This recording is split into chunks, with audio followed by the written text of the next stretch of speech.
അയൽക്കാടുകൾ പണി തുടങ്ങി. Crystal clear ആയിട്ട് ചിരിച്ചുകൊണ്ട് തന്നെ ഇങ്ങനെ ഓരോ ആണി ഓരോ കണ്ടസ്റ്റൻസിൻ്റെ അടുത്ത് അടിച്ചുകൊണ്ടിരിക്കുകയാണ്. ഫസ്റ്റ് തന്നെ സായി നമ്മുടെ ജാൻമണിയുടെ അടുത്ത് പറയുന്നുണ്ട്, ജാൻമണി പറയാലോ ഞാൻ എക്കണോമിക് ക്ലാസ്സിലാണ് വന്നത്. അതിൻ്റെ ഒപ്പം തന്നെ അഭിഷേക്, നോറ ഒരു യൂസ്ലെസ് കണ്ടസ്റ്റൻ്റാണ്. അതേപോലെ നന്ദന പറയുന്നുണ്ട് ഓരോരുത്തരും ഋഷി നമ്മുടെ അൻസിബയുടെ റോബോട്ടാണ്, പാവ കളിയാണെന്നൊക്കെ പറയുന്നുണ്ട്. ഇത് ഒരു മാനസികാവസ്ഥ ഒന്ന് ആലോചിച്ച് നോക്കിക്കേ. ഇവര് ഇതിൻ്റെ ഉള്ളിൽ ഗെയിം കളിച്ചുകൊണ്ടിരിക്കുന്നവരാണ്, ഇത് പുറത്തുനിന്ന് വന്ന ആൾക്കാരുകളാണ്. സോ ഇവരുടെ സംസാരം ഓഫ് കോഴ്സ് അതിൻ്റെ ഉള്ളിൽ ഇരിക്കുന്നവർ പ്രേക്ഷകരുടെ വോയിസ് ആയിട്ട് എടുക്കുകയുള്ളൂ. അപ്പോൾ എല്ലാവർക്കും ഇപ്പോൾ ഏകദേശം ആരെയാണ് ടാർഗറ്റ് ചെയ്തേക്കുന്നത്, എന്തൊക്കെ സംഭവങ്ങൾ പുറത്ത് പോയിട്ടുണ്ട്, എന്തൊക്കെ സംഭവങ്ങൾ നെഗറ്റീവായിട്ടുണ്ടെന്നുള്ള ക്രിസ്റ്റൽ ക്ലിയർ ആയിട്ട് മനസ്സിലായിട്ടുണ്ടാവും. പൂജയും ജിൻഡോയെ പറ്റി സംസാരിക്കുന്നുണ്ട്. അപ്പോൾ ആ ഒരു ഒറ്റ വാക്കിൽ കുടുംബാംഗങ്ങളെ പറ്റി അഭിപ്രായം പറയുമ്പോൾ ഇവരാരും ദൈവം അനുഗ്രഹിച്ച് അലക്കി വിളിപ്പിക്കാൻ നിന്നില്ല. ഗെയിം നന്നായിട്ട് പോകുന്നുണ്ട്, നിങ്ങൾ ഇത്രയും കൂടി ഓക്കെ ആയിട്ട് അങ്ങനെ ഒന്നും ചെയ്യാതെ ഇവർ പറഞ്ഞിരിക്കുന്ന റോങ് ടോക്സിനൊക്കെ ഇവരുടെ പറ്റിയിട്ടാണെങ്കിലും ഓരോരുത്തർ വന്നിട്ട് ഇങ്ങനെ ആണി അടിച്ച് പണി തുടങ്ങിയിട്ടുണ്ട്. And the beauty is Abhishek വന്നിട്ട് വളരെ കൂളായിട്ട് നോറ ഒരു യൂസ്ലെസ് കണ്ടസ്റ്റൻ്റ് ആണ് ഇങ്ങനെ ചിരിച്ചുകൊണ്ടാണ് സംസാരിക്കുന്നത്. അപ്പോഴുള്ളൊരു മാനസികാവസ്ഥ ഒന്ന് ആലോചിച്ച് നോക്കിയേ. അതിൻ്റെ ഉള്ളിൽ ഇരുന്നിട്ട് അവർക്കൊരു ഞാൻ നന്നായിട്ട് കളിക്കുന്നുണ്ട്, അല്ലെങ്കിൽ ഞാൻ നല്ലൊരു ഒപ്പോണൻ്റ് ആയിരിക്കും, ഇന്ന ആൾക്ക് എൻ്റെ സ്ട്രാറ്റജി പൊളിയാന്നൊക്കെയുള്ള ഒരു അനാവശ്യ ഓവർ കോൺഫിഡൻസ് ഉണ്ടാവും.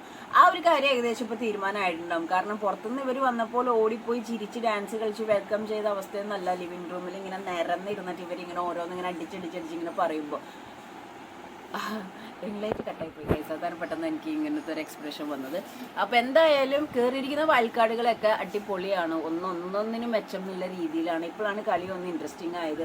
ഇനി ഇവരുടെ സ്ട്രാറ്റജി അല്ലെങ്കിൽ ഇവരുടെ മാറ്റിപ്പിടുത്തങ്ങൾ, ഇവർ എത്രത്തോളം കൗണ്ടർ പറഞ്ഞ് സംസാരിച്ച് നിൽക്കുന്നു എന്നുള്ള ഒരു അവസ്ഥയായിരിക്കും. പെട്ടെന്ന് സംസാരിക്കുമ്പോൾ അവർക്ക് ഉത്തരം മുട്ടും. കാരണം എന്ന് വെച്ച് കഴിഞ്ഞാൽ പുറത്തുനിന്ന് വന്നുകൊണ്ട് തന്നെയും പ്രേക്ഷകരുടെ വോയിസ് ആയതുകൊണ്ട് തന്നെയും ഇവർ ചെയ്തു വെച്ച കാര്യങ്ങളാണ്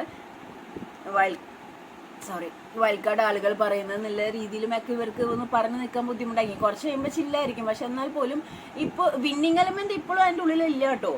പക്ഷേ തമ്മിൽ ഭേദം തൊമ്മെന്നുള്ള രീതിയിലാണ് ഇപ്പോൾ വയൽക്കാട്ടിൽ ഇപ്പോൾ അഭിഷേക് രണ്ട് അഭിഷേക് ആണെങ്കിലും പൂജ ആണെങ്കിലും സായി ആണെങ്കിലും നന്ദന ഓപ്പൺ ആയിട്ട് പറയുന്നുണ്ട്. അതൊന്നും നമുക്ക് ഉൾക്കൊള്ളാൻ പറ്റത്തില്ല, മനസ്സിലായോ? കാരണം അതിൻ്റെ ഉള്ളിൽ രണ്ടുപേര് തമ്മിൽ അങ്ങോട്ടും ഇങ്ങോട്ടും ഫൈറ്റ് ചെയ്യുന്നത്. ഋഷി ഒരു അക്ഷരം സംസാരിച്ചിട്ടില്ല, രണ്ടുപേരും അങ്ങോട്ടും ഇങ്ങോട്ടും ഫൈറ്റ്. അതിൻ്റെ ഉള്ളിലുള്ള അവരൊരു പ്രത്യേക ഒരു കാട്ടിലാണ് ഇപ്പോൾ.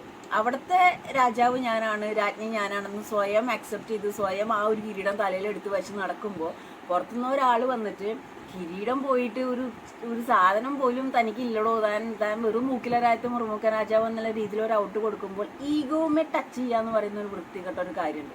അതിപ്പോൾ അവിടെ ഓൾമോസ്റ്റ് എല്ലാവർക്കും കിട്ടിയിട്ടുണ്ട്.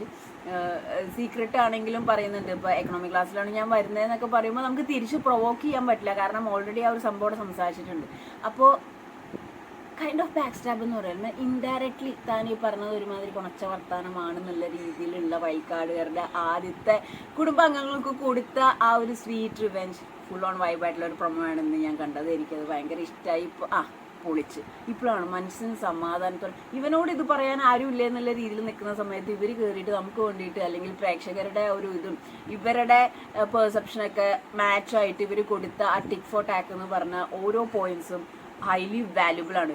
ഇത് കേട്ടിട്ട് അതിൻ്റെ ഉള്ളിൽ ഓരോ പഴമൊഴിഞ്ഞിരിക്കുന്ന കണ്ടസ്റ്റൻ്റ് ആണെങ്കിലും ഓവർ കോൺഫിഡൻസ് കാണിക്കുന്ന കണ്ടസ്റ്റൻ്റ് ആണെങ്കിലും ജബ്രി ആണെങ്കിലും കുറച്ച് അങ്ങോട്ടും ഇങ്ങോട്ടും കാര്യങ്ങൾ മാറ്റി കളിച്ച് തുടങ്ങും എന്നാണ്. തുടങ്ങിയാൽ അവർക്ക് കൊള്ളാം അല്ലേ?